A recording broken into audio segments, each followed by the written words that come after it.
अर्पण चाउल जो भली भाव में विभिन्न जगार आदाय करते जो भली प्रक्रिया से आदाय करते आम से भी स्पष्ट भाव में कही ये भगवान पाखे जो भली भाव में अर्पण हबार योग्य नुहे बोली परवर्ती समय से सरकार ताकू शुणिया को प्रस्तुत नथिले निजर जिद्रे अटल थिले से दृष्टिकोण से माने भी ताकू नहीं कि जबरदस्त करके प्रभु पाखे खेचुड़ी भोग करवा ये करवा से भाया प्रक्रिया को जाइए आमे जो कथा कही से कथा परवर्ती समय समस्त सेवायत समाज भी से कथा कहले एवं से माने भी तांकर असंतोष व्यक्त कले जे ये चाउल जो ठाकुर पाखे अर्पण योग्य नुहे तेणुक ये चाउल को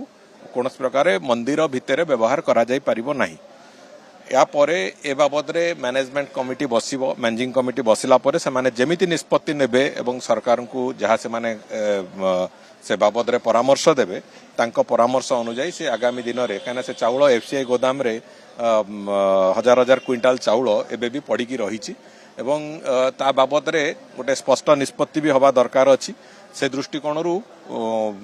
से चाउल गुड़े चाउल ता भितर मुझे खबर नौली खराब हवा भी आरंभ हेलानी से दृष्टिकोण कौन हम कौन नहीं से बाबद मैनेजिंग कमिटी थरे निष्पत्ति नेला परे आमे ताकू से निष्पत्ति आधार रे आमे चाउलर व्यवहार कौ दिगरे जीव कौन करा जीव से कथा को आमे निष्पत्ति नबु एवं खूब शीघ्र से निष्पत्ति आसीबो तंग भावावेग को दृष्टि दिया जीव कारण जो चाउलटा सत काम रे जेमति लागिवो भगवान को पाखे निश्चित भाव रे भगवान को पाखे जदी लागू न होई परिची तो तार कोठी से व्यवहार हेई परिबो एवं ताकू सदुपयोग केते कोठी करा जाई परिबो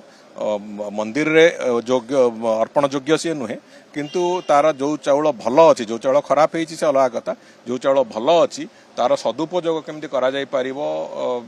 जनतार सेवा हो कि विभिन्न कार्य हो केमिति सदुपयोग करा जाई परिबो से बाबद रे मु भाबुची तारी आधार रे मैनेजिंग कमिटी निष्पत्ति नब एवं से निष्पत्ति नेला परे ही जाइकी आमे से दिगरे कौन करा जिवो कौन नहीं से बाबद